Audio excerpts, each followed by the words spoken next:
बहुत पुरानी बात है। एक बहुत सुंदर नगरी के सामने दो भिक्षु अपने गुरुजी के साथ भिक्षा मांगते हुए गुजर रहे थे। तभी गुरुजी की नजर उस सुंदर नगरी पर पड़ी।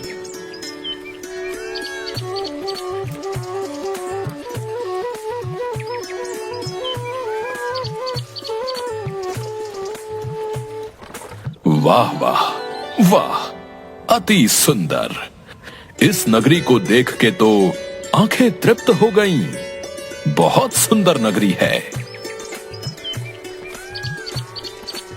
हाँ गुरुजी, बिल्कुल सही कहा। बहुत सुंदर नगरी है। बस यहाँ भिक्षा भी सुंदर मिल जाए तो आनंद ही आनंद है। बिल्कुल सही फरमाया प्रेमपाल। अब बस इस नगरी में झोली भर मिठाइयाँ और पकवान मिल जाएं, फिर तो आनंद ही आनंद है। अच्छा अच्छा, ठीक है। चलो अब ध्यान से सुनो। कुछ भिक्षा में मिले तो भगवान को भोग लगे। बच्चा प्रेमपाल, तुम नगरी में पूर्व दिशा की ओर जाओगे और बच्चा वीरपाल, तुम नगरी में पश्चिम दिशा की ओर जाओ और जो भिक्षा में मिले सहज स्वीकार कर सूरज ढलने से पहले यही मिलना। चलो चलो, अब भिक्षा के लिए प्रस्थान करो। जी गुरुजी महाराज।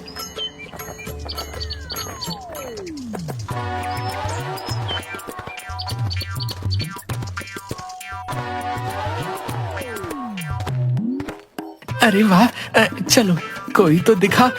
ऐसा करता हूँ, एक बार राशन का दाम पूछता हूँ। अगर सस्ता हुआ तो थोड़ा ले चलूंगा अपने साथ। गुरुजी महाराज बड़े प्रसन्न होंगे। क्यों बनिए, आटे का क्या भाव है? अरे अरे बाबा जी, प्रणाम बाबा जी। टके सेर बाबा जी। और चावल? वो भी टके सेर। और चीनी? चीनी क्या भाव दी? टके सेर। सब टके सेर? ये सब सच है क्या? एक बार दूसरी दुकान में पूछ कर देखता हूँ, उधर का क्या हाल है।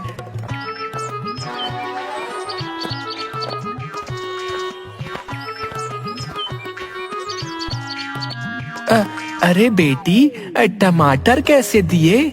टके सेर बाबा जी। और गोभी? टके सेर बाबा जी, ये भी टके सेर। और ये वाली?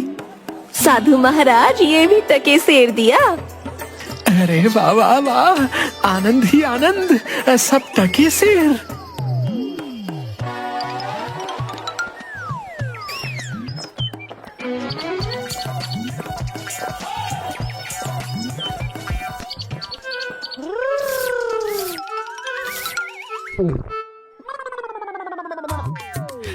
ओ भाई हलवाई, मिठाई किस भाव देते हो? कौन हो? किस देश से आए हो? टके शहर की नगरी में क्या सोच के आए हो? कविता, तो हम कहाँ कम हैं, ये लीजिए। हम कहाँ से आएंगे भाई, अपना न कोई घर न कोई ठिकाना, जिधर शरण मिली उधर रात कटे, यही हम साधुओं का ठिकाना। अब जरा अपनी स्वादिष्ट मिठाई का मोल तो बताना। टके शहर बाबा, टके शहर, जो चाहो वो पाओ, मूल्य रहेगा टके शहर। ये क्या कहते हो हलवाई? सब टके सेर? सारी मिठाई टके सेर? वाह भाई वाह, नाम क्या है इस टके सेर की नगरी का हलवाई? बाबा अंधेर नगरी।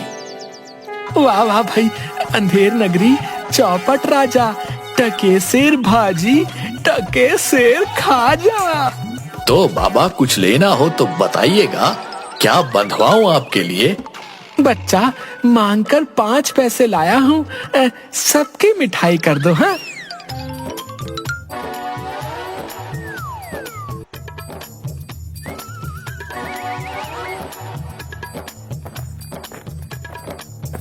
वाह वाह वाह वाह, क्या किस्मत पाई है। आज तो भिक्षा में प्रभु ने प्रसन्न कर दिया। जय हो प्रभु, जय हो।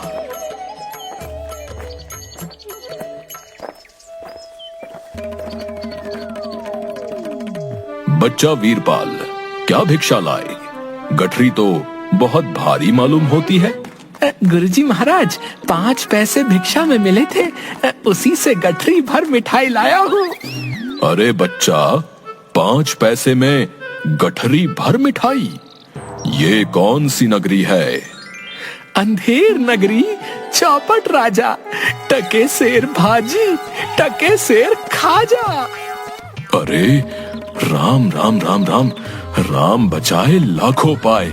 बच्चा, ऐसी नगरी में तो एक क्षण बिताना भी हमारे लिए उचित नहीं, जहां टके शेर भाजी और टके शेर खाजा बिकता है।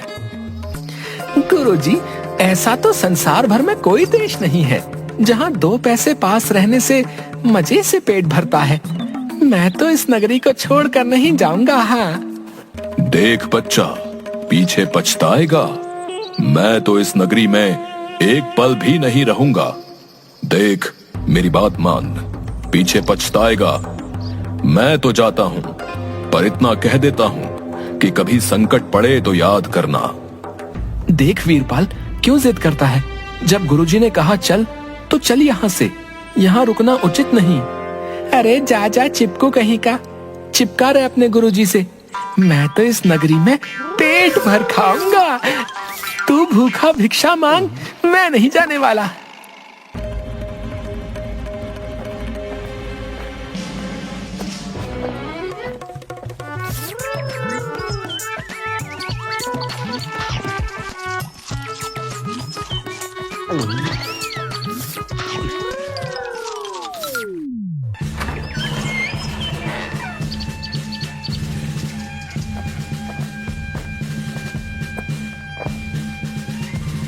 ना ना, रोना नहीं, चुप हो जाओ। बताओ बताओ, क्यों रो रहे हो? महाराज, कल्लू बनिए की दीवार गिर पड़ी, सो मेरी बकरी उसके नीचे दब के मर गई। दुहाई है महाराज, न्याय हो। बहुत बुरा हुआ। हाँ, तो फिर जाओ, उस कल्लू बनिए को पकड़ कर लाओ। क्यों बनिए, ये कैसी दीवार बनवाई थी जो इसकी बकरी दब कर मर गई? बता। महाराज, मेरा कुछ दोष नहीं, कारीगर ने ऐसी दीवार बनाई कि गिर पड़ी, इसमें मेरा कुछ दोष नहीं। ये तो बेकसूर है, छोड़ दो इसे और कारीगर को पकड़ कर लाओ। हाँ, सारा किया धरा उसी का है। क्यों कारीगर, इसकी बकरी क्यों मर गई? महाराज, मेरा कोई कसूर नहीं, चूने वाले ने चूना ही ऐसा खराब बनाया कि दीवार गिर पड़ी। अच्छा, तो ये बात है। खैर, उस चूने वाले को बुलाओ। क्यों चूने वाले, तुमने कारीगर को खराब चूना क्यों दिया? बताओ, नहीं तो तुम्हारी खैर नहीं। महाराज, मेरा कुछ दोष नहीं, भिश्ती ने चूने में पानी ज्यादा डाल दिया, इसलिए चूना कमजोर हो गया होगा। हाँ। अच्छा, अब समझ आई बात। उस भिश्ती को लाओ हमारे सामने।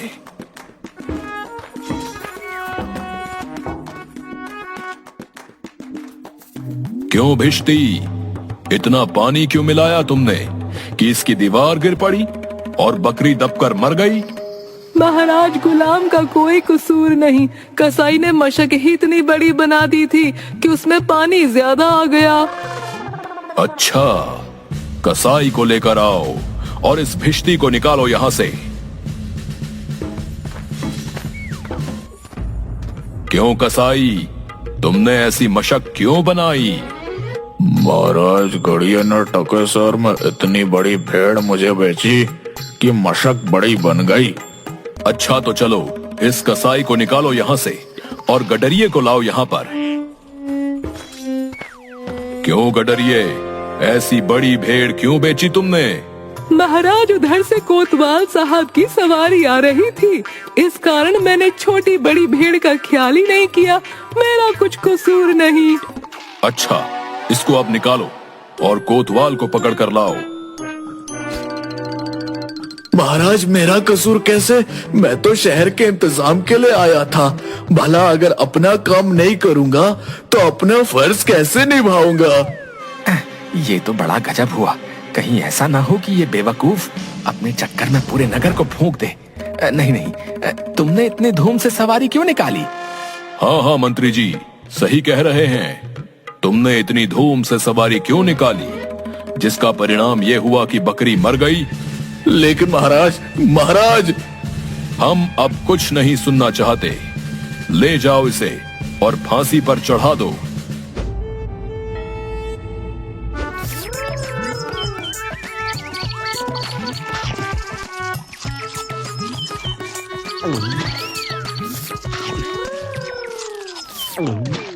गुरुजी भी ना मुझे इस खूबसूरत नगरी से जाने को बोल रहे थे। मानता हूँ कि नगरी कुछ कारणों के लिए अच्छी नहीं, लेकिन मुझ साधु का क्या? मुझे तो खाने को चाहिए और आराम करने को। वाह वाह वाह, लड्डू तो बहुत ही स्वादिष्ट है। कुछ ही दिन हुए हैं अभी नगरी में, कहीं मैं मोटा तो नहीं हो गया? तभी राजा के कुछ सिपाही वीरपाल को घेर लेते हैं। यही मोटा सही है। चल जरा चल, मिठाई खाकर खूब मोटा हो रहा है। आज मजा मिलेगा तुझे। अरे ये आफत कहाँ से आई? अरे भाई, मैंने तुम्हारा क्या बिगाड़ा है जो मुझे पकड़ते हो? आप तो बड़े मोटे हैं, इसलिए फांसी लगेगी आपको। हाँ, मोटा होने से फांसी? अरे अरे, ये कहाँ का न्याय है? अरे साधुओं से हंसी नहीं की जाती। बच्चा जाओ जाओ यहाँ से, मैंने भोजन कर लिया है, अब साधना का वक्त है, जाओ। साधना तो हम करवाएंगे।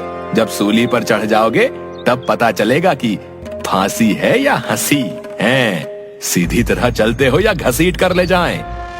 बात क्या है? एक साधु आदमी को बिना किसी बात के फांसी पर चढ़ाना चाहते हो? बात यह है कि कल कोतवाल को फांसी का हुक्म हुआ था, लेकिन जब फांसी देने को उसे ले गए तो फांसी का फंदा बड़ा निकला और हमारे कोतवाल साहब तो दुबले हैं। फिर हम लोगों ने महाराज से अर्ज किया।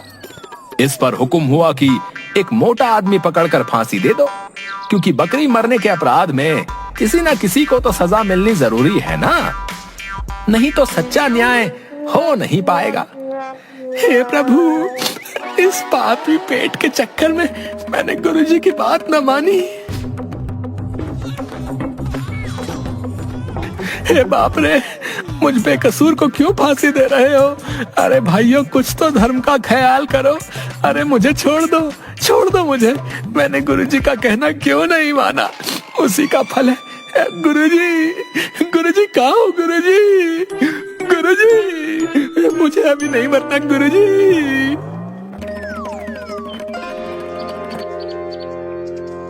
अरे बच्चा वीरपाल, तेरी ये क्या दशा है? गुरुजी, दीवार के नीचे बकरी दब गई, जिसके लिए मुझे फांसी दी जा रही है। गुरुजी, बचाइए मुझे गुरुजी। अरे बच्चा, अरे मैंने तो तुझसे पहले ही कहा था, ऐसे नगर में रहना ठीक नहीं, लेकिन तूने मेरी बात नहीं मानी। मैंने आपका कहा नहीं माना, उसी का फल मिल रहा है मुझे। बचाइए गुरुजी, बचाइए। देख बच्चा, डर मत। सुनो सब, मुझे अपने शिष्य को अंतिम उपदेश देना है। तुम लोग जरा किनारे हो जाओ। इसके बाद तुम जो कर रहे थे वो कर लेना। अब हटो पीछे। महाराज, हम पीछे हट जाते हैं, आप बेशक उपदेश दे सकते हैं।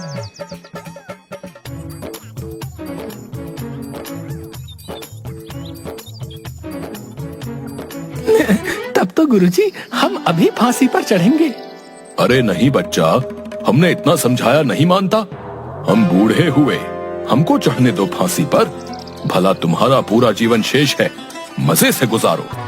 नहीं गुरुजी, स्वर्ग जाने में बूढ़ा जवान क्या, आप सिद्ध हैं गुरुजी। आपको गति अवगति से क्या मतलब? मैं चढ़ूंगा फांसी पर। भाई, ये क्या मामला है? अभी तक तो ये मोटा साधु रो रहा था, लेकिन अब ये पहले फांसी पर चढ़ने के लिए लड़ रहा है। समझ में नहीं आता। महाराज को इसकी खबर देकर आता हूँ। सैनिक तुरंत महाराज के पास जाते हैं। महाराज, एक चेले से मिलने गुरु आया, कुछ कान में बोला। तभी से गुरु चेले में फांसी पर चढ़ने के लिए लड़ाई चल रही है। गुरु कहता है मैं चढ़ूंगा, चेला कहता है मैं चढ़ूंगा। ये क्या माजरा है, पता लगाना पड़ेगा। चलो गुरुजी महाराज के पास ले चलो हमें, हम उनसे पूछेंगे कि आखिर माजरा क्या है।